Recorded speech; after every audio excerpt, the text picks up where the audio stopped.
Mehtab horror stories में आपका स्वागत है। तो तैयार हो जाइए डरने के लिए। दोस्तों, आज की कहानी का नाम है वीरान हवेली। तो चलिए कहानी को शुरू करते हैं। अरे साहब, आप इस हवेली में क्यों आ गए? क्योंकि ये हवेली कई सालों से बंद पड़ी है।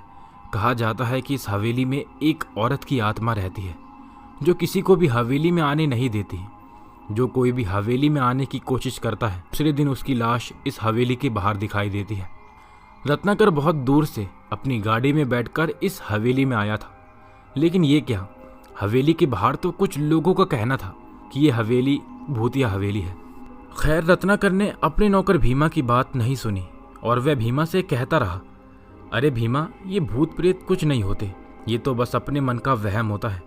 और इतना कहते ही वह अपनी पत्नी शिवानी और अपनी बेटी जानवी को लेकर उस भूतिया हवेली के अंदर चला जाता है। ये हवेली कई सालों से बंद पड़ी थी। इसमें लगे सभी उपकरण और सामान धूल मिट्टी की गर्दा में समा गए थे। रत्नाकर ने अपने नौकर भीमा से कहा, मुझे ये हवेली हर हाल में साफ सुथरी चाहिए, कैसे भी करके इसकी सफाई शुरू कर दी जाए। भीमा मरता क्या ना करता, अपने मालिक की बात को सुनकर तुरंत इस हवेली की सफाई करने के लिए हामी भर दी। भीमा हवेली के कई कमरों में लटकते हुए जालों को देखकर संकोच कर रहा था कि आखिरकार मालिक को इस हवेली में रहने के लिए विचार कैसे आ गया। ये हवेली तो काफी समय से बंद पड़ी है।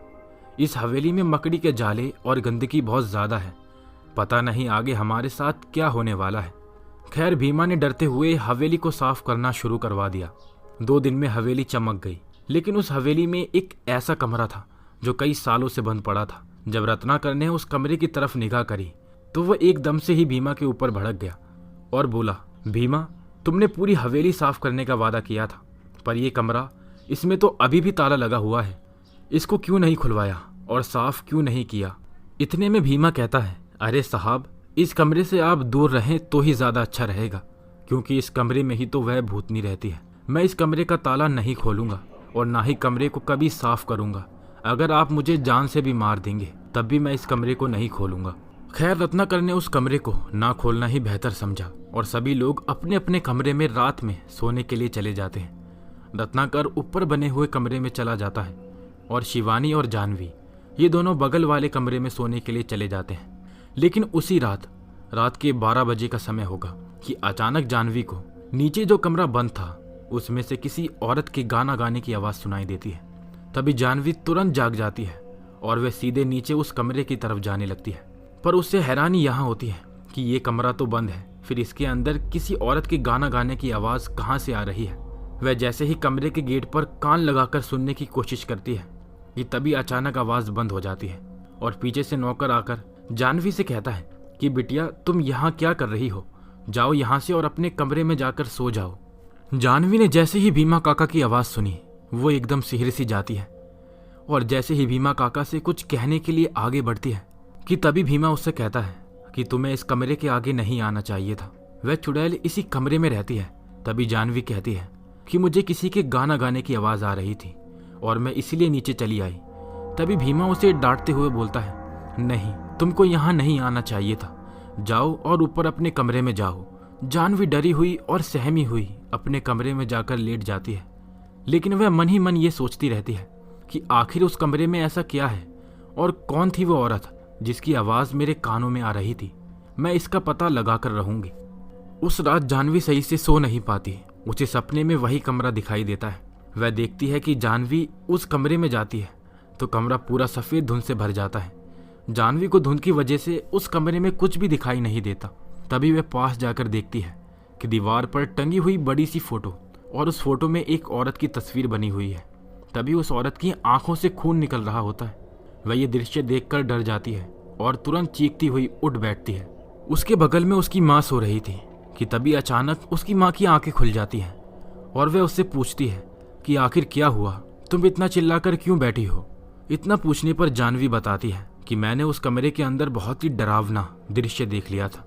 उसे देखकर मैं चिल्लाकर बैठ गई। मैंने देखा कि दीवार पर टंगी हुई फोटो अपने आप एक भयानक मुस्कान दे रही थी और उसकी आंखों से खून के आंसू निकल रहे थे। जब ये बात सब लोगों को पता चलती है तो सभी लोग हैरान हो जाते हैं, खास तौर से उसके पिता को अब शक होने लगता है कि ज़रूर इस कमरे में कुछ है। वह भीमा से कहते हैं कि इस कमरे को खोला जाए और अंदर क्या है ये देखा जाए। भीमा अपनी बात को रखते हुए मालिक से कहता है, अरे साहब, ये तो बिटिया का कोई सपना है और ऐसे सपने कभी सच नहीं होते। आप बेकार में इस कमरे को खुलवा रहे हो। तभी रत्नाकर कहता है कि आखिर तुम इस कमरे को खोलने के लिए मना क्यों कर रहे हो? कहीं उस औरत के मर्डर में तुम्हारा हाथ तो नहीं है? भीमा कहता है, अरे साहब, ये आप क्या कह रहे हैं? आखिर कौन औरत? मैंने इस औरत को नहीं मारा और ना ही मेरा इस मर्डर में कोई हाथ है। तभी रत्नाकर कहता है कि इस गेट को अभी और इसी वक्त खोला जाए। इतना कहते ही भीमा ने उस कमरे का भी ताला खोल दिया। जैसे ही उस कमरे का दरवाज़ा खुलता है, सबको हल्की सी ठंड सी महसूस होती है, जैसे मानो किसी बर्फीले इलाके पर आ गए हैं। और अंदर जाते ही अजीब सी सिरन पैदा होती है। कमरे में चारों तरफ धूल, मिट्टी और मकड़ी के जाले बिखरे पड़े थे। और जैसा कि जानवी ने बताया था कि दीवार पर एक फ़ोटो टंगी है, तो वैसी ही एक फ़ोटो वहाँ पर टंगी हुई थी। रत्नाकर ने भीमा को कहा, इस कमरे की सफाई करनी चाहिए और इस फोटो को एक अच्छी सी जगह पर लगा देना चाहिए। लेकिन रत्नाकर को ये नहीं पता था कि फोटो को अपनी जगह से हटाकर वह कितनी बड़ी गलती करने जा रहा है। रत्नाकर मरता क्या न करता, उसने अपने मालिक की बात को दोबारा मानने के लिए स्वीकार कर लिया। हालांकि भीमा जानता था कि इस फोटो को यहाँ से हटाना मुसीबत को चुनौती देने के बराबर है, लेकिन भीमा ने न आँव देखा न ताव देखा, उस फोटो को हटाकर नीचे आंगन में टांग दिया। लेकिन वह फोटो बहुत ही अजीब थी। उस फोटो को कोई भी देखता तो ऐसा लगता था कि ये फोटो उसको घूर रही है। कभी कभी उस फोटो की आंखें देखने में ऐसा लगता था जैसे ये कोई जिंदा फोटो है। अभी सभी लोग निकल ही रहे होते हैं कि तभी रत्नाकर की बेटी जानवी के पीछे कोई चीज इतनी तेजी से निकल कर गई, जैसे मानो कोई हवा का झोंका जानवी के पीछे से निकल गया हो। जानवी एकदम से पीछे पलट कर देखती है, लेकिन वहां कोई भी नहीं होता। ऐसे में जानवी की माँ उससे कहती है कि क्या हुआ बेटी, तुम ऐसे चौंक क्यों गई हो? तो उसने बोला, माँ, मुझे ऐसा लगा जैसे मेरे पीछे से कोई निकल कर गया हो, लेकिन जब मैंने पलट कर देखा तो वहाँ कोई भी नहीं था। ऐसे में रत्नाकर कहता है, अरे बेटी, इसमें तुम्हारा कोई दोष नहीं है, शायद तुम्हें कोई वहम होगा। सभी लोग उस कमरे से बाहर निकल जाते हैं कि तभी बाहर गेट पर एक दस्तक हो। तो जैसे ही भीमा गेट खोलता है तो उसे एक बुढ़िया बाहर खड़ी हुई दिखाई देती है, जो हम सबको देखकर कहती है कि इससे कोई भी बाहर बचकर नहीं जा पाएगा, आप सबकी मौत हो जाएगी। इतना कहकर एक बुरी सी स्माइल देकर हंसने लगती है। तभी रत्नाकर भीमा से कहता है कि अरे भीमा, ये कौन बुढ़िया है, हम लोगों को मरने मारने की धमकियां दे रही है। तब भीमा कहता है कि अरे नहीं साहब, ये तो ऐसे ही पागल बुढ़िया है, घूमती घामती आ गई होगी यहाँ पर। इतना कहकर रत्नाकर उस हवेली से किसी काम के लिए बाहर चला जाता है। लेकिन बाहर जाते ही जैसे ही वह सड़क पार करता है कि तभी अचानक से एक बड़ा सा ट्रक उसके जस्ट सामने से निकल जाता है। रत्नाकर तुरंत पीछे हट जाता है, उसकी धड़कनें तेज हो जाती हैं और यही सोचता है कि मैं बाल बाल बच गया, नहीं तो आज ऊपर पहुंच जाता। लेकिन रत्नाकर ये नहीं जानता था कि उसके ऊपर ये मुसीबत क्यों आई है। इसके पीछे का सिर्फ एक ही कारण है, और वह ये है कि उसने उस कमरे से बड़ी वाली फोटो को बाहर निकलवा दिया, जिसकी वजह से अब उसके पूरे परिवार पर मौत के बादल मंडराने लगे थे। उसी रात रत्नाकर की बेटी जानवी उस कमरे में जाती है। तभी उसके पीछे किसी के चलने की आवाजें आती हैं। ऐसा लगता है जैसे कोई पायल पहनकर उसके पीछे चल रहा हो, क्योंकि जानवी को पायल की आवाज सुनाई पड़ रही थी। जानवी बहुत डर जाती है और भागती हुई अपने कमरे में जाकर लेट जाती है। इधर भीमा काका को कुछ समझ नहीं आता कि आखिर ये क्या हो रहा है। तभी भीमा काका उस कमरे की तरफ बढ़ते हैं, लेकिन उस कमरे का दरवाजा बंद होता है। तभी वह पीछे पलटकर देखते हैं तो एक औरत लंबे बालों वाली उनके सामने खड़ी होती है। उसका चेहरा नहीं दिखाई देता, आधा चेहरा बालों से ढका है, लेकिन आधा चेहरा साफ साफ दिखाई दे रहा है। भीमा काका उसे देखते ही डर के मारे कांपने लगते हैं। वह लंबे बालों वाली औरत अपने दोनों हाथ आगे करती हुई भीमा काका के गले को पकड़ती है और उनसे कहती है, तूने इस कमरे का दरवाजा कैसे खोला? अब तू नहीं बचेगा। और पल भर में ही वह भीमा काका की गर्दन मरोड़ देती है। एक दर्दनाक चीख के साथ भीमा काका वहां पर गिरकर हमेशा के लिए दुनिया को अलविदा कह देते हैं और वह आत्मा पल भर में वहां से गायब हो जाती है। भीमा काका की आवाज़ सुनकर घर के सभी सदस्य भीमा काका के पास आते हैं तो देखते हैं कि भीमा काका वहां पर मरे पड़े हैं। किसी को भी कुछ समझ नहीं आता कि भीमा काका के साथ क्या हुआ है। इधर भीमा काका की मौत का शौक पूरे परिवार के ऊपर देखने को मिलता है। हर कोई दुखी है, लेकिन समझ कोई नहीं पा रहा कि भीमा काका की मौत कैसे हो गई। उसी रात जानवी को वही औरत हवेली के बाहर भटकती हुई दिखाई देती है, लेकिन देखते ही देखते वह आत्मा वहां से गायब हो जाती है और उसके तुरंत बाद उसी कमरे से किसी औरत के रोने की आवाज आती है।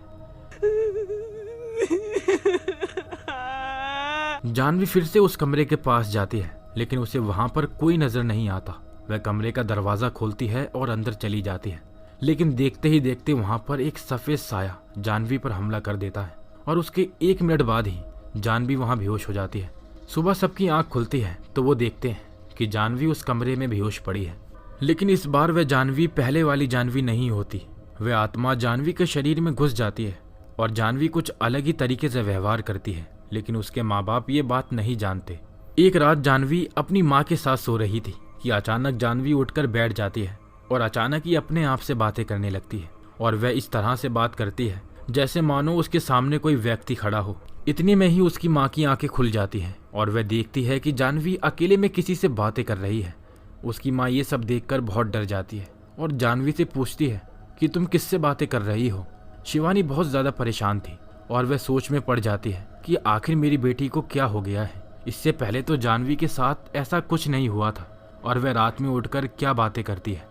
इस पर जानवी की माँ कैसे न कैसे करके एक तांत्रिक को ढूंढ कर लाती है और उस पूरी हवेली में निरीक्षण करवाती है। तांत्रिक जैसे ही हवेली में प्रवेश करता है उसे जोर से एक करेंट सा लगता है।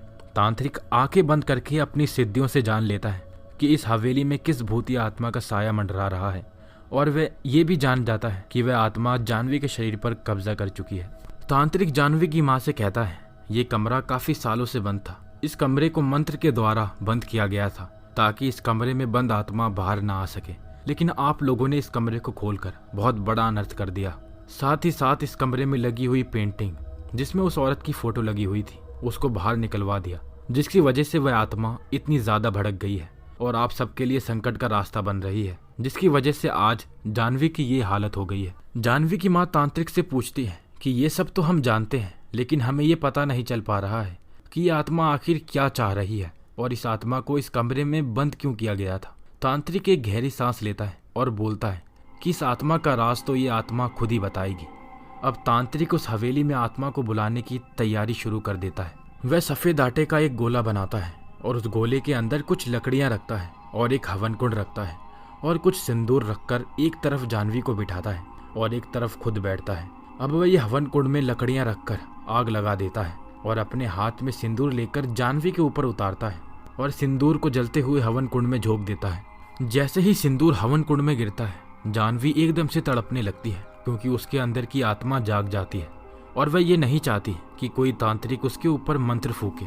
तांत्रिक अपने मंत्र बोलता जाता है और साथ में जानवी के अंदर घुसी हुई आत्मा से पूछता है कि तू कौन है और यहाँ पर कैसे कैद हो गई। पहले तो आत्मा उसके सवालों का कोई जवाब नहीं देती, चुपचाप जानवी को तड़पाती रहती है। कभी जानवी अपने नाखूनों से अपने गले को खरोचती है तो कभी अपने बालों को जोर जोर से हिलाने लगती है। उसके सारे बाल उसके चेहरे पर आगे आ जाते हैं और चारों तरफ बिखर जाते हैं। आंखें लाल हो जाती हैं। वहाँ का मंजर बहुत भयानक हो जाता है जिसे देखकर कोई भी डर जाए और एक अजीब सी आवाज़ निकालती है, मैं सबको मार दूंगी, मैं सबको मार दूंगी। जानवी की माँ ये दृश्य देखकर भयभीत हो जाती है और वह फूट फूट कर रोने लगती है और कहती है कि मेरी बेटी को किसकी नज़र लग गई जिसकी वजह से ये हाल हो गया है। इस पर तांत्रिक जानवी के अंदर घुसी हुई आत्मा से कहता है कि तुम जानवी के अंदर क्यों घुसी हो, आखिर तुम्हारे साथ क्या हुआ था जिसकी वजह से तुम इतनी गुस्सा हो रही हो और सबको मारने की धमकियां दे रही हो। तांत्रिक के सवालों का जवाब आत्मा अभी नहीं देती, वह जानवी को तड़पाती रहती है। कभी जानवी अपने नाखूनों को फर्श पर रगड़ती है तो कभी आटे से बने हुए घेरे से बाहर निकलने की कोशिश करती है। इस पर तांत्रिक को गुस्सा आ जाता है और वह अपने झोले से कुछ निकालता है और उसे मुट्ठी में लेकर मंत्र फूंककर जानवी के ऊपर डालता है। ऐसा करने से आत्मा तड़पने लगती है और अपनी आप बीती बताने लगती है। आत्मा बताती है कि आज से कुछ साल पहले मैं और मेरा पति इस हवेली में बड़े अच्छे से दिन बिता रहे थे। सब कुछ ठीक चल रहा था। मेरा पति काम पर निकल जाता था और मैं यहाँ हवेली में अकेले रहती थी। मेरा पति काम बहुत मेहनत से करता लेकिन बरकत नहीं हो रही थी। इस वजह से मैंने उनके चले जाने पर एक तांत्रिक को बुलवाया करती थी जो मुझे क्रियाविधि बताया करता था ताकि हमारी जिंदगी में बरकत होने लग जाए। मगर उस तांत्रिक ने मुझे एक चेतावनी दी थी कि यदि मैंने इन मंत्रों का गलत उपचार किया तो इसका परिणाम बहुत गलत हो सकता है। परंतु मैंने उसकी बातों पर ज़्यादा ध्यान नहीं दिया और मैंने उस तांत्रिक से कई सारी ऐसी तंत्र मंत्र की विद्या सीख ली थी जिसको करने से कोई भी इंसान अपनी ज़िंदगी को खुशी खुशी गुजार सकता था। पर एक दिन मेरे पति ने मुझे तंत्र मंत्र की ये विद्या करते हुए देख लिया। उनको ये लगा कि मैं ये विद्या किसी गलत काम के लिए कर रही हूँ और अंत में हम दोनों में काफ़ी कलेश होने लगे। वे मुझ पर शक करने लगे और मुझे मारने और पीटने लगे, यहाँ तक कि मुझे कमरे में कई कई दिनों तक के लिए बंद कर दिया करते थे। मुझे जो तांत्रिक विद्या सिखाता था, मौके पर उसकी भी एक्सीडेंट में मौत हो गई थी, वरना वह तांत्रिक मेरे पति को समझाता और बताता कि ये विद्या मैं क्यों करती हूँ, परंतु उसके मर जाने की वजह से कोई भी बताने वाला नहीं था जो मेरे पति को ये समझा सके कि ये विद्या मैं किसी गलत काम के लिए नहीं कर रही थी। लेकिन एक रात मेरे सो जाने के बाद मेरे पति ने उस कमरे में जाकर देखना चाहा कि मैं यहाँ पर क्या क्या करती हूँ। उन्होंने वहाँ जाकर जो कुछ भी देखा उसे देखकर वे हक्का बक्का रह गए। वहाँ एक किताब रखी हुई थी और उस किताब में कई सारे मंत्र लिखे हुए थे। उनमें से बहुत से अच्छे मंत्र थे और बहुत से गलत, जिनका गलत प्रयोग किया जा सकता था। उन्होंने ना आगे देखा ना पीछे और उन गलत मंत्रों को पढ़ना शुरू कर दिया। उन गलत मंत्रों के पढ़ने से मेरे पति वहीं पर तुरंत के तुरंत बेहोश हो गए। जब मेरी सुबह आंख खुली तब मैंने देखा कि वह उसी कमरे में बेहोशी की अवस्था में पड़े हैं। देखते ही देखते मेरे पति की हालत और ज़्यादा बिगड़ने लगी। एक समय ऐसा आया कि उनकी मौत हो गई। मुझे इसका इतना गहरा सदमा लगा, मैंने अपने पति को दोबारा जीवित करने के लिए उस किताब में से मंत्र का सहारा लेना चाहा, परंतु अब वह मंत्र कोई असर नहीं कर रहे थे। तभी मैंने देखा कि उस कमरे में कई सारी आत्माएं भटक रही हैं। उनमें से कुछ आत्माएं दीवार पर मेरी टंगी हुई फोटो के इर्द गिर्द घूम रही थी और तभी उन आत्माओं ने मुझे पकड़ा और मुझे फोटो के अंदर खींच लिया, जिसकी वजह से मैं हमेशा के लिए इस फोटो में कैद हो गई। आत्मा की कहानी सुनकर अब उस तांत्रिक ने अपने मंत्रों से जानवी के शरीर से आत्मा को बाहर निकालने की पूरी कोशिश की, लेकिन आत्मा जानवी के शरीर को नहीं छोड़ रही थी। तांत्रिक समझ गया था कि इस आत्मा का तोड़ क्या है। उसने दीवार पर टंगी हुई फोटो को देखकर थोड़ा चकित होकर जानवी की माँ से बोला कि यदि हम इस फोटो को हमेशा के लिए जला दें तो ये आत्मा यहाँ से मुक्त हो जाएगी। पर इस काम को करने में बहुत बड़ा खतरा है और ये खतरा कौन लेगा, क्योंकि वह आत्मा अब बहुत शक्तिशाली हो चुकी है। इसलिए जानवी की माँ अपनी लड़की को बचाने के लिए अपने आप को मौत के मुंह में जाने के लिए स्वीकार कर लिया और वह बोलती है कि ये काम मैं पूरा करूंगी। तब तांत्रिक ने फोटो को जलाने की पूरी विधि बताई। उसने कहा ये काम रात के 12 बजे ही करना होगा। फोटो को हवेली में नहीं जलाना। मैं आप सबको बताता हूँ कि ये फोटो कहाँ पर जलानी है। तब तांत्रिक ने बताया कि यहाँ से 2 किलोमीटर दूर एक पहाड़ी है। उस पहाड़ी पर एक मंदिर बना है और उस मंदिर के सामने एक गुफा है। हमें ये फोटो उसी गुफा में ले जाकर जलानी होगी ताकि आत्मा उस गुफा के अंदर नहीं आ पाएगी, क्योंकि गुफा के सामने मंदिर बना हुआ है जो इस आत्मा से हमारी रक्षा करेगा। उसी रात के 12 बज चुके थे। अब ये सभी लोग फोटो को लेकर उस मंदिर के सामने वाली गुफा के पास चलने के लिए तैयार हो जाते हैं। जानवी की माँ फोटो को लेकर मंदिर के सामने वाली गुफा में अंदर चली जाती है और इधर तांत्रिक जानवी को पकड़कर मंदिर के सामने ले आता है। आत्मा जैसे ही मंदिर के सामने आती है वह फड़फड़ाने लगती है और सबके ऊपर हमला करने लगती है। पहली बात तो ये कि जानवी मंदिर के अंदर जाने के लिए मना करती है और बहुत तेज से चिल्लाने लगती है। तांत्रिक अपने मंत्रों से जानवी के ऊपर हाथ रख देता है, जिससे जानवी वहीं थोड़ी देर के लिए बेहोश हो जाती है। इधर जानवी की माँ फोटो को जलाने के लिए आगे बढ़ती है कि तभी जानवी को होश आने लगता है और वह बहुत तेजी के साथ चिल्लाने लगती है। उसके अंदर की आत्मा फिर से जाग जाती है, क्योंकि इधर उसकी फोटो को उसकी माँ जला रही थी। इधर तांत्रिक उस आत्मा को गुफा के अंदर जाने से रोकता है, अपने मंत्रों से आत्मा को कमजोर करता है और इधर जानवी की माँ फोटो में आग लगा देती है। फोटो में जैसे ही आग लगती है, इधर जानवी के शरीर से आत्मा बाहर निकलने के लिए तैयार होती है। ये मंजर बहुत भयानक था। जानवी के मुंह से आत्मा धुआं बनकर बाहर निकल जाती है और अब जानवी पहले की तरह निर्मल हो गई थी। इस तरह से जानवी के पिताजी को समझ आ गया था कि भूत प्रेत भी इस दुनिया में होते हैं और इस तरह से अगली सुबह होती है। जानवी और उसके माँ और पिता हमेशा के लिए ये हवेली छोड़ और इस तरह इस कहानी का अंत हो जाता है। अभी मैं लेता हूँ आपसे अलविदा। मिलेंगे एक और नई डरावनी कहानी में। और दोस्तों, अगर आपने हमारा चैनल अभी तक सब्सक्राइब नहीं किया है तो जल्दी ही सब्सक्राइब कर लें।